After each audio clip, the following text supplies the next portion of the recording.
Eu quero que vocês entendam algo que está acontecendo enquanto falo nos Estados Unidos da América.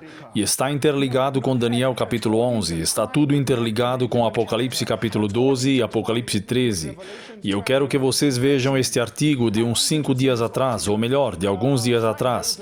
E eu acabei de verificar esta manhã. A América ainda está nessa situação. Talvez vocês não entendam completamente, mas eu quero que vocês deem uma olhada nisso.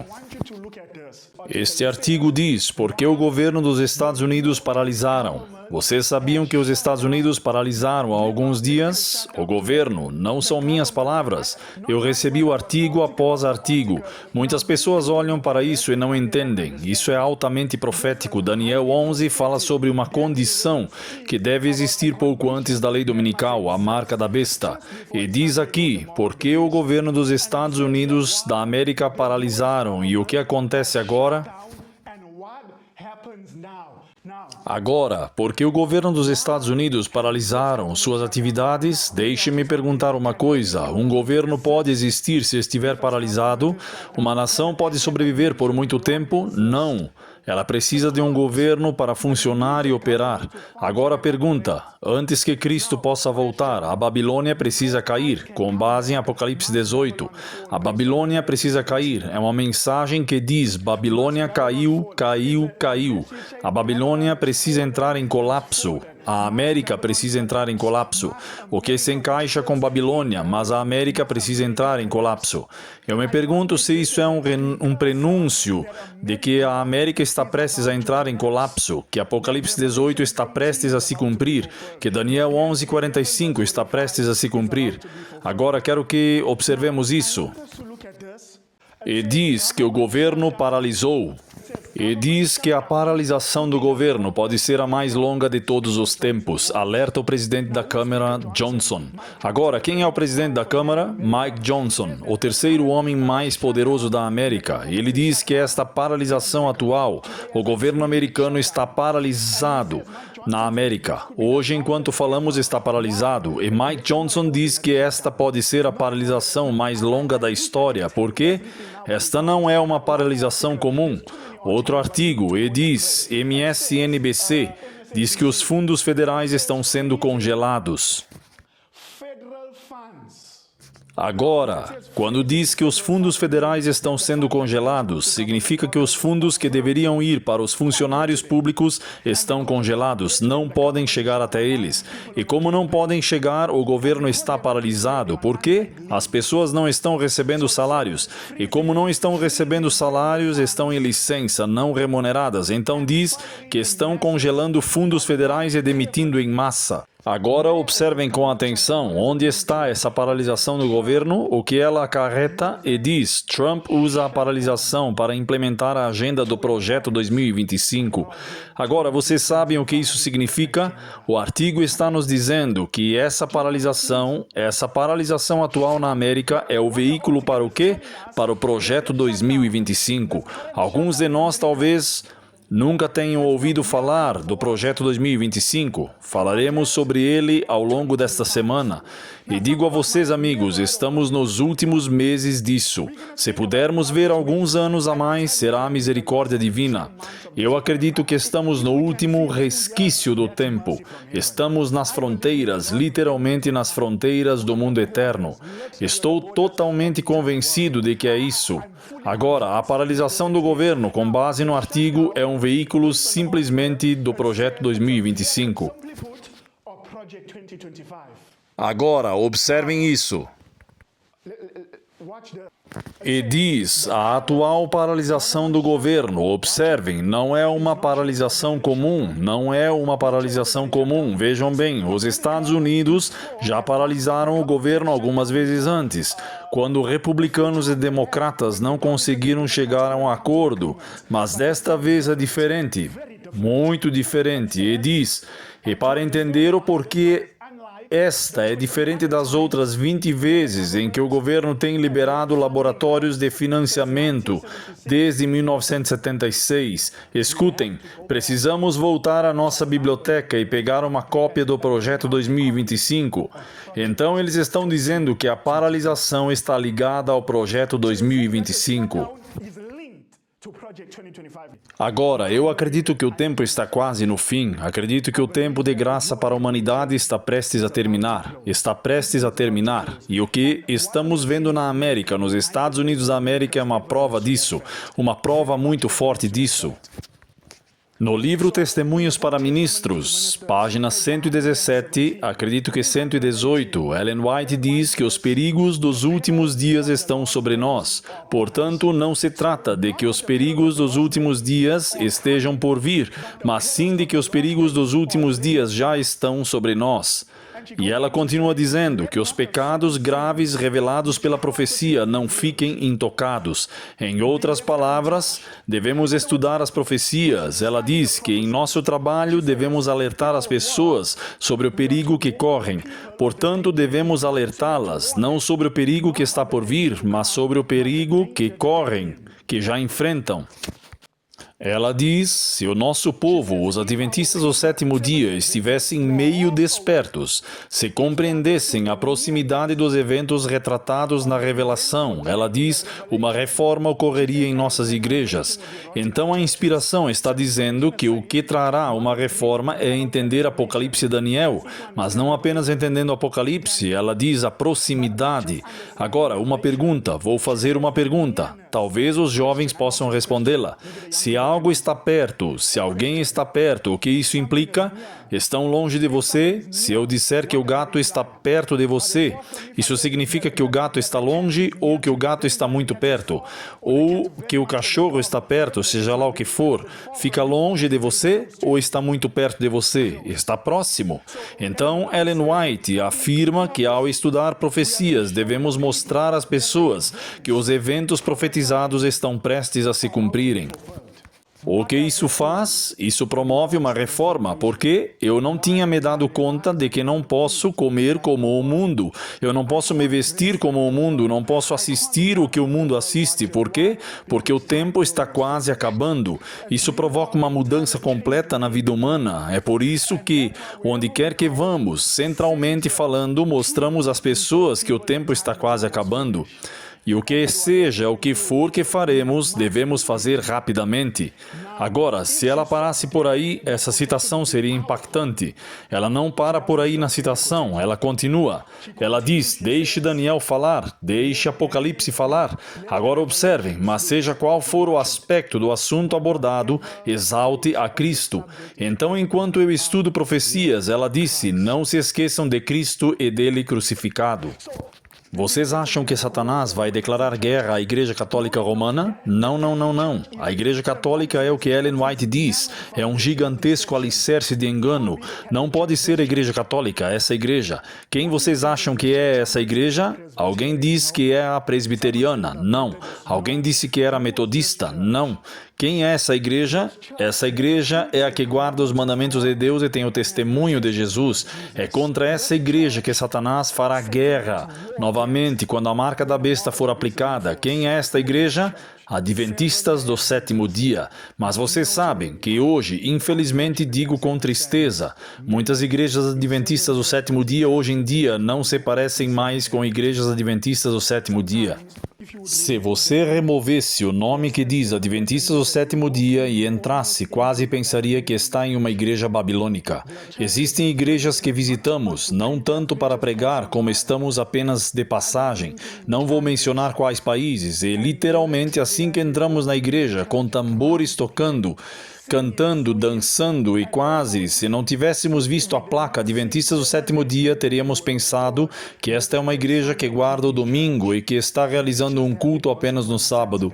Infelizmente, hoje em dia, quase não há distinção entre a igreja adventista e as demais igrejas que caíram em desgraça. Infelizmente, é uma situação muito triste. Então, quais são as duas coisas que definem a Igreja Adventista do sétimo dia? Falem comigo agora. Duas coisas são o sol e a lua. O que faz da Igreja Adventista do sétimo dia é Jesus, a sua justiça e uma palavra profética. Agora, hoje em dia, quando você vai a uma igreja adventista, raramente ouve falar sobre a justificação pela fé e raramente ouve falar sobre Apocalipse 13 e que uma tempestade é iminente. Não escuto uma palavra. Tudo o que você escuta escuta, Jesus me ama, isso eu sei, pois a Bíblia assim me diz.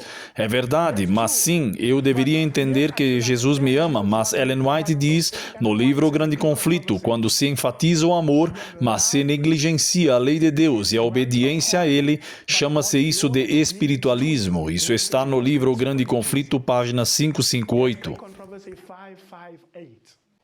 Agora, eu quero fazer uma pergunta a vocês. Antes que Cristo venha, um evento que professamos aguardar, pois em nosso nome somos chamados de Adventistas do Sétimo Dia, o que significa que estamos esperando o advento de Cristo. Mas qual evento deve preceder esse evento da volta de Cristo? Eu quero que vejamos brevemente. Vamos para suas Bíblias em Apocalipse capítulo. Vamos para o capítulo 14. Em Apocalipse capítulo 14, versículos 9. Há uma advertência sobre um evento que precede a vinda de Cristo. Observem o verso 14. Estou voltando ao verso 9, mas no verso 14 traz à tona a segunda vinda de Jesus. Eu olhei e eis que vi uma nuvem branca, e sobre a nuvem estava sentado alguém semelhante ao Filho do Homem, tendo na cabeça uma coroa de ouro, e na sua mão uma espada. Esta é a segunda vinda de Cristo. Verso 15. A mensagem de Cristo é: toma a tua grande foice e faz a tua colheita, pois a safra da terra está madura. E chegou a hora de ceifá-la. Então aqui vocês podem ver que se trata da segunda vinda de Jesus, mas antes da segunda vinda de Jesus, a segunda vinda, há um evento que deve preceder a sua vinda, e isso se encontra no versículo 9. Versículo 9, o terceiro anjo seguiu os dois primeiros anjos, e aquele terceiro anjo disse: se qualquer homem da humanidade, se qualquer homem adorar a besta e a sua imagem, ou receber a sua marca, também esse beberá do cálice da ira de Deus. Esta é uma advertência terrível. Não há uma advertência mais terrível do que esta, na qual Deus anuncia o julgamento mais terrível contra qualquer homem. Este pecado traz a ira pura de Deus sobre qualquer homem que adorar a besta. Minha pergunta é esta: essa advertência é contra a besta e a sua imagem e a marca. Vou marcar MB, marca da besta. Então, antes que Deus possa vir, deve haver uma crise da marca. Para que Cristo venha, deve haver a crise da marca da besta, que traz a ira de Deus. Comentário Bíblico 976. O Senhor mostrou-me claramente que a imagem da besta será formada antes que termine o tempo de graça. Então, antes que o tempo de graça termine, ela diz que a imagem da besta deve ser formada. Agora, a imagem, simplificando, está ligada à marca. Minha pergunta é: o que é a imagem da besta? Então, uma das últimas coisas que devemos ver à medida que nos aproximamos do fim do tempo de graça é a imagem sendo formada. Vejamos Apocalipse 13, verso 15. E foi-lhe concedido poder para dar vida à imagem da besta, para que a imagem falasse e fizesse com que todos os que não adorem a imagem da besta, todos aqueles que não adorarem a imagem da besta, fossem mortos. Agora, sigam-me, sigam. A imagem da besta está ligada ao quê? A adoração, a adoração. Esta adoração é uma falsificação da verdadeira adoração. A adoração dominical é contrária ao sábado. Eventos finais, página 2 a 8. Ellen White diz que ela faz a seguinte pergunta: qual é a imagem da besta? Essa é a pergunta. E como ela será formada? Esta é a pergunta. Então ela responde: a imagem é feita pela besta de 2 chifres, a América. Então diz que a América vai criar uma imagem, ela será formada dentro da América, e é a imagem da besta. Falando da besta, o Vaticano, ela cita o Vaticano e o papado. E diz, para que os Estados Unidos formem uma imagem da besta, o poder religioso deve controlar o governo civil. Pausa. Para que a América forme uma imagem, ela diz que o poder religioso deve controlar o quê? O governo civil. Então, como a América formará uma imagem? Quando a igreja controlar o Estado, a imagem será formada. A imagem, palavras azuis, a imagem da besta representa aquela forma de protestantismo apóstata que se desenvolverá quando as igrejas protestantes buscarem o auxílio do poder civil para a imposição de seus dogmas. Por favor, ajudem-me. Qual igreja na América vai assumir o controle do Estado? Não pelo nome, mas pelo sistema. Está na citação. Qual igreja na América? Será os católicos romanos que vão assumir o controle do Estado na América? Ou serão as chamadas igrejas protestantes? Os protestantes. Então, para onde devemos fixar nossos olhos quando olhamos para a América? Protestantes, as chamadas igrejas protestantes. Então, antes que o tempo de graça termine, o que devemos ver se desenvolvendo? A união entre igreja e Estado. E quando a igreja e Estado se unirem, o que acontecerá? Falsa adoração. Falsa adoração. Vamos lá, eu quero que vocês vejam isso. Vocês se lembram do projeto 2025? A paralisação do governo nos Estados Unidos? Vocês sabem quem é este homem? Agora vocês precisam entender quem é este homem. O nome dele é Russell Vought. Ele é o arquiteto do projeto 2025. Trump o elegeu para fazer parte do seu governo. Ele está lidando com as finanças da América. Apocalipse 13, verso 17, para que ninguém possa comprar ou vender. Russell Vought, peça-chave no cumprimento da profecia bíblica. Key player in fulfilling Bible prophecy. Mas vejamos o que diz. Como Trump e o chefe do orçamento, o Sr. Vought, estão causando uma paralisação do governo como nenhuma outra. Não faz muito tempo. Sim, aí está a data, 15 de outubro. Então eles têm uma agenda. Aliás, isso está de acordo com o projeto 2025, que é um livro escrito pela Heritage Foundation. Parte do plano é levar os Estados Unidos a uma paralisação. Parte do plano, até agora, tudo está acontecendo conforme o planejado. Trump não se distancia mais do projeto 2025, pois usa a paralisação para perseguir seus objetivos. Então, Trump está promovendo os objetivos. De quem ele está tentando cumprir? Do projeto 2025. O projeto 2025, como eu disse, é um livro cheio de leis que foi escrito pouco antes de Trump ser eleito presidente. Que quando ele se tornasse presidente, implementaria todas essas leis. Em outras palavras, de acordo com eles, para tornar a América grande novamente. O movimento MAGA e Trump se apropriaram deste livro. Primeiro ele se distanciou, agora está impondo os princípios e as leis contidas neste livro. E diz que o presidente Donald Trump está abraçando abertamente os planos conservadores, dos quais tentou desesperadamente se distanciar durante a campanha de 2024, enquanto um de seus arquitetos trabalha para usar a paralisação do governo para acelerar seus objetivos. To accelerate his goals. O que ele está tentando fazer? Acelerar seus objetivos. Quais objetivos? Os objetivos do projeto 2025. Explicado, Trump está usando a paralisação do governo para impulsionar a agenda do projeto 2025.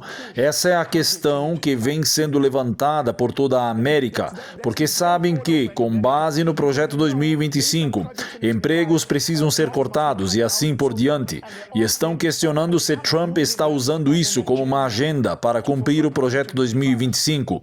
O Atlantic publicou uma matéria sobre a paralisação do governo relacionada ao projeto 2025. O que eles querem dizer com isso? O projeto 2025 sempre foi o plano de Trump para lidar com a paralisação do governo. Novamente, Trump não está mais negando apoio ao projeto 2025, não mais. For Project 2025. No more.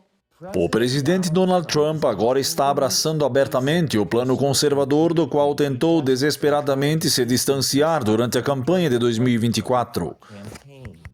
O projeto 2025 eu nunca li, não quero ler, porque para ser honesto, assim eu não quero ler.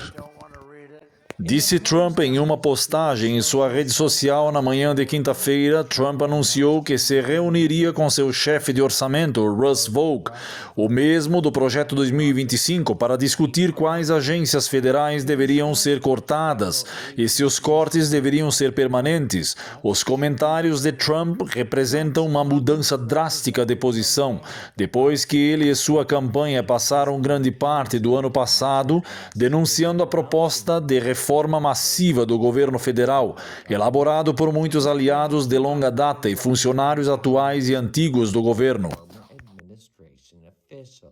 E eles vêm com isso, eu não sei o que diabos é isso, o projeto 2025. Então, quando ele estava concorrendo à presidência, durante a concorrência, ele se distanciava do projeto 2025. Ele não sabia nada sobre o projeto 2025. Agora o Sr. Trump está abraçando completamente. Abraçando completamente. Agora observem isso, da paralisação do governo à lei dominical, como Donald Trump está impulsionando a agenda do projeto 2025. Interessante, muito interessante, que a partir da paralisação do governo, isso vai evoluir para uma lei dominical muito interessante. Very interesting. Existe o livro do Projeto 2025. Este livro tem mais de 900 páginas. Neste livro, o Congresso defende que incentive o descanso comunitário. Em outras palavras, o Estado deve impor o descanso às massas e que esse dia será por padrão o domingo. Amigos, vocês veem como estamos perto, muito, muito perto desta crise. Inegável influência do Projeto 2025 na administração de Donald Trump. 47% das recomendações de política interna foram iniciadas ou cumpridas. Então, Trump já implementou quase 50% das recomendações do livro com leis no seu governo. Como as paralisações estão afetando a economia, Daniel 11 fala sobre isso. Não tenho tempo de me aprofundar nisso. O que eu quero que façamos rapidamente é, vamos abrir nossas Bíblias em Daniel capítulo 11, rapidamente, enquanto concluímos com algumas considerações finais. Daniel capítulo 11. Na verdade, Daniel 12, verso 1. Eu quero que vocês vejam Daniel 12:1, o que diz em Daniel capítulo 12, verso 1. Irmã, você tem o livro, você pode ler para nós? Naquele tempo se levantará Miguel, o grande príncipe, que se levanta a favor dos filhos do teu povo, e haverá um tempo de angústia como nunca houve desde que houve nação até aquele tempo, e naquele tempo livrará o seu povo, todo aquele que for achado escrito no livro. Amém. Então, sim, a Bíblia descreve um tempo de angústia como nunca houve, mas é fundamental e em Daniel 12:1 diz que e naquele tempo. Então, isso implica que algo deve acontecer nos versículos anteriores. Por causa disso, nesses versículos anteriores, naquele tempo, implica que algo acontece no capítulo 11, o que leva Miguel a se levantar no capítulo 12. Agora, deixem-me dizer o seguinte, explicaremos isso em um estudo futuro. O capítulo 11 de Daniel não é isolado, não é a visão. Daniel 11 não é a visão. Ou o que Gabriel diz, Daniel 11 é apenas o centro de uma visão. A visão ou o capítulo, toda essa porção começa no capítulo 10 e termina no 12. É tudo uma única visão. Mas enfim, em Daniel 12:1, que evento é esse? O tempo de angústia. Miguel se levanta. Agora, quero fazer uma pergunta. No tempo de angústia, a porta da graça estará aberta ou fechada? Estará aberta ou fechada? Diz, naquele tempo Miguel se levantará. Glória, fechada. Vamos ver, vamos ver. Let's see. Volume 5, página 212. Ela cita Daniel 12, verso 1. Daniel 12, verse 1. Então o profeta diz, quando chegar este tempo de angústia, todos os casos estarão decididos. Não há mais período de graça. Então Daniel 12, verso 1 se refere ao fim do tempo de graça. Então pergunta, 12, verso 1, fechamento da porta da graça, onde encontra os eventos que antecedem 12, verso 1, que devem ocorrer antes do fim do tempo de graça? Em qual capítulo esses eventos são descritos? Obrigada, irmã, porque 12 verso 1 diz, e naquele tempo, que tempo? O capítulo 11 acaba de nos dizer o tempo. Quando isso acontecer, Miguel se levantará e será o fim do tempo da graça para a humanidade. Portanto, os eventos que antecedem o fim do tempo de graça para a humanidade são encontrados em Daniel capítulo 11. Se eu estudar Daniel 11, posso saber em que ponto do tempo eu estou. If I study Daniel 11, I can know where I am in the stream of time. Quero que observemos o versículo 45 e então eu quero falar brevemente sobre este ponto e encerrar. Speak briefly on this point and we close. Daniel 11, verso 44. Então lembrem-se do que Ellen White disse antes. Vocês se lembram? Ela disse, deixem Daniel falar, deixem Apocalipse falar. E o que devemos observar quanto à proximidade desses eventos? Daniel 12, verso 1, fim do tempo de graça. Mas quero que vocês vejam a mensagem que precede o fim do tempo de graça. Verso 44, irmã. Precedes the close of probation. Verse 44, sister. Notícias vindas do Oriente. Notícias vindas do Oriente. Então, o que devemos observar? Notícias vindo de onde? Do Oriente. E o que mais? E do Norte. Agora, parem um instante. Notícias de onde? Oriente e Norte. Agora prestem atenção. Digam-me como foram as notícias vindas do Oriente. Isso é Daniel 11:44. That's Daniel 11:44. Boas notícias vindas do Oriente e do Norte. Digam-me, que efeito isso terá sobre o rei do Norte? Você pode continuar lendo, irmã. Mas as notícias o assustarão. Então, o que essas notícias farão com o rei do Norte? A Bíblia diz que o rei do Norte ficará perturbado. E o que fará o rei do Norte, irmã? Irmã? Portanto, ele sairá com grande fúria para destruir e eliminar completamente a muitos.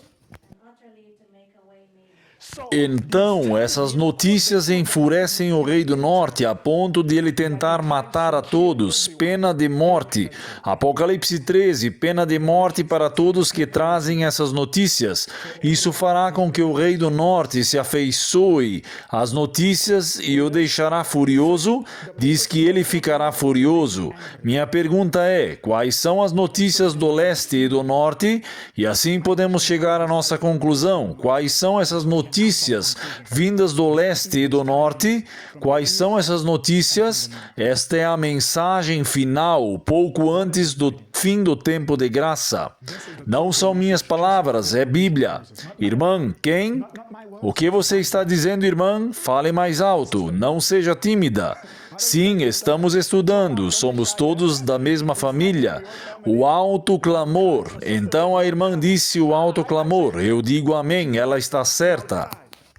O alto clamor, mas você está certa. Quero que examinemos mais profundamente esse alto clamor. Você tem 100% de razão. O alto clamor, 100%. As 3 mensagens angélicas, você está certa de novo. Sim, você está correta novamente. Mas é algo específico neste alto clamor. Você tem razão, é o alto clamor, mas é algo específico neste alto clamor.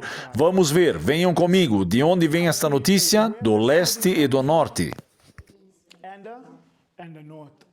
Ellen White diz isso, Testemunhos para Ministros 445. Escutem o que ela diz. Ela diz, o selamento dos servos de Deus, mostrado a Ezequiel. João também foi testemunha dessa revelação surpreendente. Quem viu o mesmo selamento que ela mencionou? 2 profetas que viram o mesmo selamento, Ezequiel e João. Eles viram o mesmo selamento. Eu quero que vocês vejam a direção do anjo do selamento. Venham comigo para Ezequiel 9 rapidamente. Direction of the sealing angel. Come with me to Ezekiel 9 quickly. Você pode ler para nós, por favor, Ezequiel capítulo 9, verso 1. Verse 1.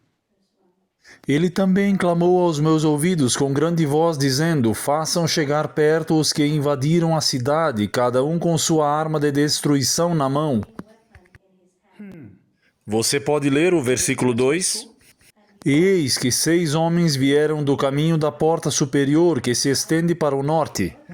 De onde vêm esses homens? Do norte. Agora, vejam quem está entre eles. E diz, e cada um tinha uma arma de destruição na mão, e um deles estava vestido de linho, com um estojo de escrever à cintura.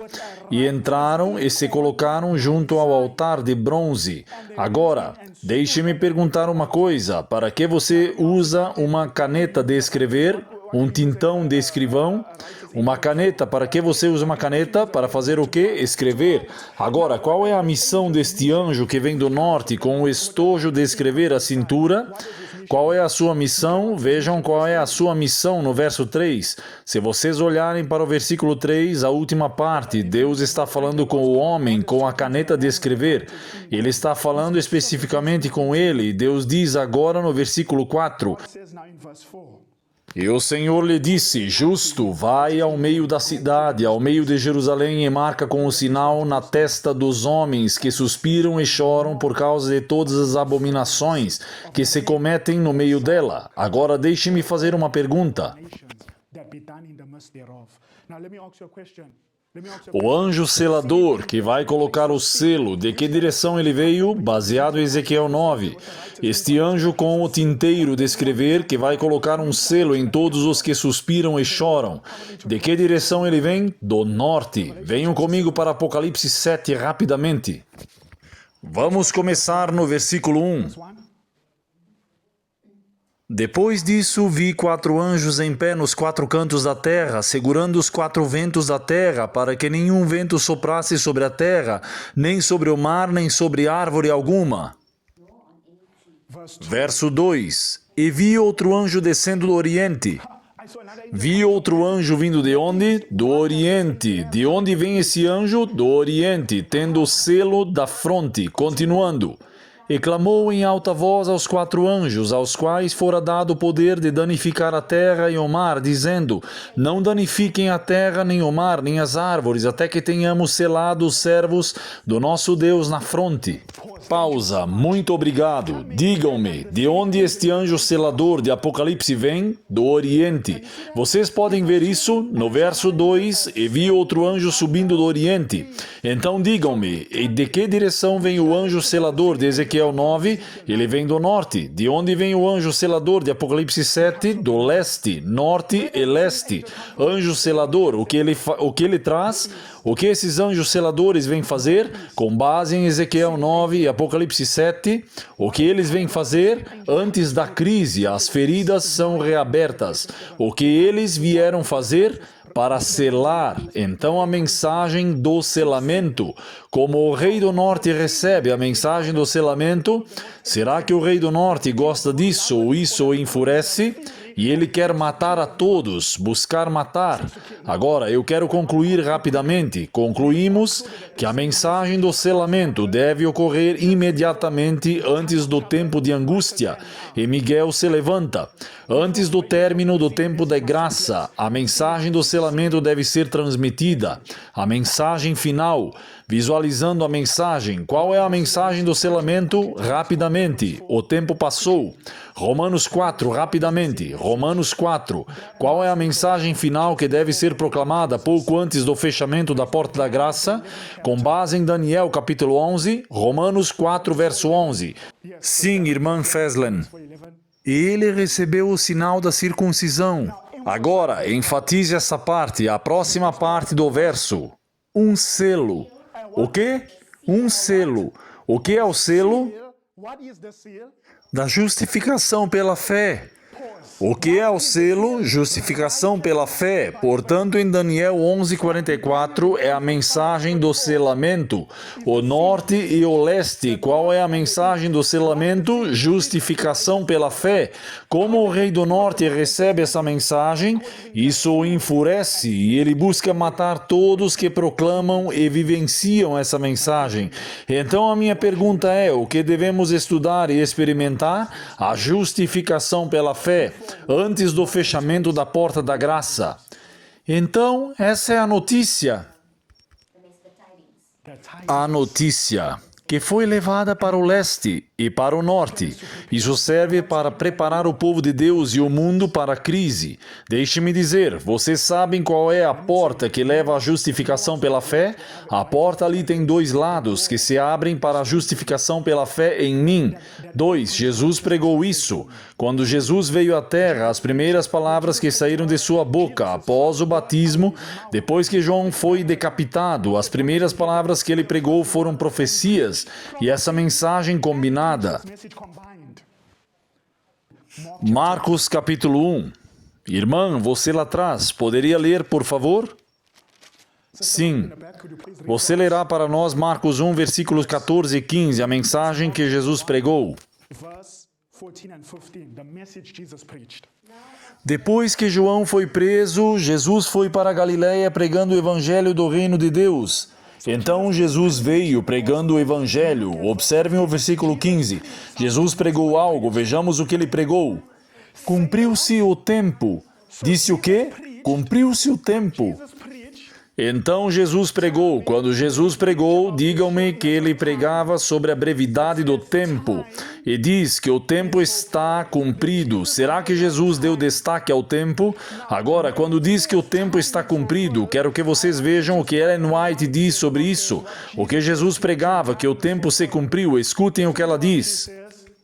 Ela diz que o fardo de Cristo é pregar conforme o tempo se cumpriu. Ela diz, portanto, que a mensagem do Evangelho, tal como dada pelo próprio Salvador, baseava-se nas profecias. Então, o período a que ela se referia era o das profecias. O tempo que ele declarou ter se cumprido foi o período revelado pelo anjo Gabriel a Daniel. Interessante. Que visão iremos estudar? Daniel 11. Qual era a visão completa de Daniel 11? Na verdade, não é uma visão, é Gabriel falando com Daniel. Quando Jesus veio, sobre o que Jesus pregou, as palavras que Gabriel falou a Daniel. E o que vamos estudar? As palavras que Gabriel falou a Daniel foram as mesmas que Jesus falou. E isso se encontra em Daniel 11. Então, nós estávamos apenas seguindo os passos do Mestre. Agora, irmã, você não terminou o verso. Eu te interrompi. Quando Jesus pregou a profecia, ele pregava a profecia, mas fazia a ligação com a profecia. Que outros ensinamentos ele transmitia? Você pode ler o versículo 15 para nós? Assim o tempo se cumpriu e o reino de Deus está próximo. E o que devemos fazer, já que o tempo está próximo? Arrependam-se e creiam. O que devo fazer? Arrepender-se, porque o tempo se cumpriu. Preciso me arrepender e crer. Agora, quero que entendamos que o arrependimento e a fé são a porta para a justificação pela fé. Esta é a porta. Esta é a porta. Se eu nunca me arrepender, jamais receberei a justiça de Cristo. Se você não acredita, isso se chama justificação pela fé. Quero que vocês vejam isso. O profeta disse, a tempestade está chegando, a lei dominical, a marca da besta, e devemos nos preparar para a sua fúria. Como me preparo para a fúria da marca da besta? Ela diz que isso se dá pelo arrependimento para com Deus e pela fé em nosso Senhor Jesus Cristo. A questão é, Jesus pregou o arrependimento e a fé. Ellen White afirma que essas são exatamente as duas coisas de que precisamos para enfrentar a crise que se aproxima, porque essas duas coisas abrem a porta para a justificação pela fé. Agora eu quero que vocês entendam o arrependimento. Mensagens Escolhidas, página 392. Cristo não perdoa ninguém sem o arrependimento. Vamos tentar entender isso. Quem Cristo perdoa? Ele perdoa a todos. Precisamos atender ao critério para o perdão, com base nisso, o penitente. Então, para que eu obtenha perdão e justificação, o perdão é justificação. Para que eu obtenha justificação, ou seja, perdão, qual deve ser a minha condição? Arrependimento, penitência. O que significa penitente? O que significa penitência? Penitente. Esse é o dicionário que Ellen White usou. Penitente significa, em primeira palavra, arrependimento. Arrependimento, dor. O que significa penitente? Dor, tristeza ou pesar. Isso é interessante interessante, amigos. Então, vamos voltar aqui. Cristo não perdoa ninguém que não se arrependa. Então, se eu quiser ser perdoado, mesmo me arrepender. Em outras palavras, para o penitente arrependido, outra palavra para penitente, tristeza. Outra palavra para penitente, dor. Outra palavra, luto. Então, quando estou arrependido por meu pecado, eu me arrependo, eu recebo perdão. Então ela diz, as providências foram tomadas. Leiam as palavras vermelhas, as providências foram tomadas. Está completo, e a justiça eterna de Cristo é imputada a toda alma que crê. Então, como posso obter a sua justiça? Preciso me arrepender, me desculpar, preciso sentir dor pelo meu pecado. E então ela diz, sua justiça eterna virá sobre mim. Eu a experimentei, mas primeiro preciso de penitência, arrependimento, dor, tristeza, pesar. Como consigo isso? Zacarias, rapidamente, Zacarias 12. Zechariah, quickly. Zechariah 12. Vou ler Zacarias 12:10. E eu derramarei sobre a casa de Davi e sobre os habitantes de Jerusalém o espírito de graça e de súplicas. Agora observem a próxima parte do versículo. É aqui que quero me concentrar. E diz que estamos falando de tristeza, dor, pesar, arrependimento. E diz, e olharão para mim, aquele a quem traspassaram. Quem é este? Cristo e este crucificado. Olharão para mim, aquele a quem traspassaram. E qual será o efeito sobre eles? E prantearão por ele, como quem pranteia por um filho único, e sentirão amarga dor, com quem chora amargamente por seu primogênito. Pergunta, onde encontro dor pelo meu pecado? Com base nesse texto, onde devo lamentar por meu pecado? Com base nesse texto, quando eu olho para aquele a quem meus pecados traspassaram, quando percebo que meu pecado não afeta apenas a mim e aos que estão ao meu redor. Isso é verdade, devemos encará-lo dessa forma, mas quando olhamos para o que os nossos pecados fizeram ao homem, o Rei da Glória, amigos, o homem de dores, o Rei da Glória, quando vemos o que nosso pecado lhe fez, isso cria uma tristeza e uma dor em nossos corações. Devemos entender que aquele homem, aquele que estava pendurado na cruz, não era nada menos que o Rei da Glória. Ele era o próprio Deus, e a inspiração, sabem, quando ela fala sobre a imagem de Cristo na cruz, ela diz que todo o céu contemplou com tristeza e espanto, como se o céu não pudesse acreditar em seus olhos. Literalmente, a profetisa diz que o céu não podia, a ponto de os anjos terem ficado boquiabertos com o que viram, que o Rei do Universo estava pendurado em uma cruz. Não suspenso por cordas, não, mas por pregos na madeira. Seu rosto, ela diz, estava manchado de sangue. De suas mãos e seus pés, ela diz que o sangue caía, palavras exatas, gota a gota, sobre a rocha perfurada no pé da cruz. Ela diz que sua respiração ofegante se tornou rápida e profunda, enquanto sua alma arfava sob o peso dos pecados do mundo. Que imagem! O Rei da Glória encharcado de sangue. Há um amigo pendurado derramando sua vida. O que causou tanto sofrimento a seu filho? Como podemos continuar em pecado diante de tanto amor, tanta condescendência, um amor tão incrível? Quando olhamos para isso, a inspiração diz que criará tristeza. Zacarias, tristeza, dor pelo Filho de Deus, que fará com que eu seja revestido da justiça eterna de Cristo. Which will cause me to be clothed with the eternal righteousness of Christ. Verdadeira tristeza pelo pecado. Me deem outra palavra para a tristeza pelo pecado. Outra palavra para a tristeza pelo pecado com base na citação anterior. Penitência. A verdadeira tristeza pelo pecado é o resultado da atuação do Espírito Santo. O Espírito Santo nos leva à contrição, onde, ao pé da cruz, por cada pecado, Jesus foi ferido, e enquanto olhamos para aquele que é nosso, aquele a quem traspassamos pelo pecado, lamentamos, pelos pecados que lhe causaram angústia. Tal lamento leva à renúncia do pecado. Como deixaremos de pecar? Quando formos conduzidos aos pés da cruz. Todo aquele que recebe o selo de Deus deve ser íntegro. Volume 5, parágrafo 4. Nenhum de nós receberá o selo de Deus enquanto houver em nosso caráter uma única mancha ou mácula. Em outras palavras, para obter o selo de Deus, a vitória sobre todo o pecado. Ellen White nos diz como recebemos. Ela vem aos pés da cruz, dos pés da cruz. Amém. O tempo está quase acabando. Sim,